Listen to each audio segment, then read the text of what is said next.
चुनावी वर्ष में लगातार विभिन्न विभागों के कर्मचारी संगठन अपनी वर्षों से लंबित मांगों को पूरा करने ज्ञापन और आंदोलन कर रहे हैं।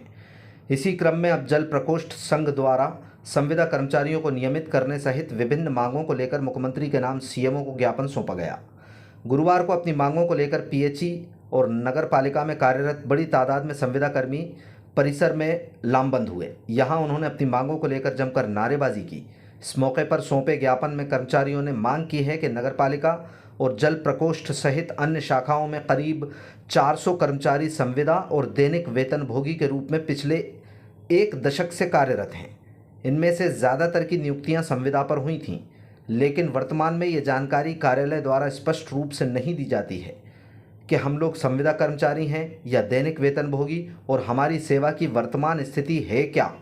ज्ञापन में कर्मचारियों ने बताया कि उन्हें यह तक नहीं पता कि उनके नियमितीकरण की प्रक्रिया क्या है। इस संबंध में उन्होंने जानकारी लेने कई मर्तबा विभाग से पत्राचार किया, लेकिन विभाग द्वारा कोई जानकारी तक उपलब्ध नहीं कराई गई। कर्मचारियों के अनुसार वेतन से कुछ अंशदान उनकी भविष्य निधि के रूप में काटा जाता है, लेकिन अब तक ये भी स्पष्ट नहीं है कि ये अंशदान उनका है भी या नहीं। शासन की कौन कौन सी सुविधाएं उन्हें उपलब्ध हैं, अवकाश नियम क्या हैं। ज्ञापन में कर्मचारियों ने महीने की 1 तारीख को वेतन भुगतान की मांग की। इस मौके पर कर्मचारियों ने ज्ञापन में चेतावनी दी है कि अगर उनकी सेवा शर्तों के संबंध में 1 हफ्ते के अंदर जानकारी उपलब्ध नहीं कराई तो वो अपनी सेवाएं देना बंद कर देंगे। इससे शहर की जनता जल आपूर्ति से वंचित हो जाएगी।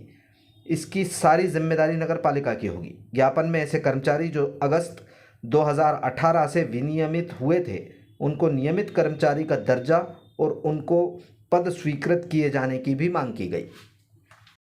ये मुख्यमंत्री जी ने संविदा कर्मचारियों के लिए जो घोषणाएं करी हैं, उसमें हम सभी जल प्रकोष्ठ कर्मचारी, नगर पालिका कर्मचारी द्वारा जानकारी चाहिए गई है कि हम किस पद पे आते हैं। यदि संविदा कर्मचारी पे आते हैं तो संदर्भित पद जो प्रस्तुत किया था 31 तारीख को, जिसकी जानकारी देना थी, वो जानकारी हमारी पहुंचाई जाए शासन के पास। और मुख्यमंत्री जी ने जो घोषणा करी हुई है, उन सभी योजनाओं का हमको लाभ मिले। इस संदर्भ में ये ज्ञापन सीएमओ साहब को दिया है। अगर आपकी मांगे पूरी नहीं की गई तो आगे क्या कदम उठाएंगे? यदि मांगे पूरी नहीं होती तो फिर उग्र आंदोलन की चेतावनी भी हम देते हैं। जैसे आपने आवेदन में लगाया नल सप्लाई वगैरह बंद करेंगे, पूरी सिटी सप्लाई यदि दिक्कत आती है तो फिर सभी कर्मचारी उग्र आंदोलन करेंगे, जिसमें सिटी सप्लाई भी बंद रहेगी। बंद कर दिया। सभी पंप ऑपरेटर अपने पंपों बंद रखेंगे, कर्मचारी अपना काम बंद रखेंगे। माननीय मुख्यमंत्री जी जो घोषणा कर रहे हैं, या तो यदि हम आते हैं तो वो सब योजनाओं का लाभ हम सभी को मिले। ऐसे कितने कर्मचारी हैं? ऐसे करीब 300-400 कर्मचारी हैं। अभी वास्तु स्थिति स्पष्ट नहीं हो पा रही है कि हम संविदा पे आते हैं या दैनिक वेतन पे आते हैं। अधिकारी लोग अभी गुमराह कर रहे हैं हमें। क्या आश्वासन मिला अभी आपने ज्ञापन दिया? आश्वासन अभी सीएमओ साहब को आवेदन दिया है, जिसकी प्रति दे रहे हैं वो।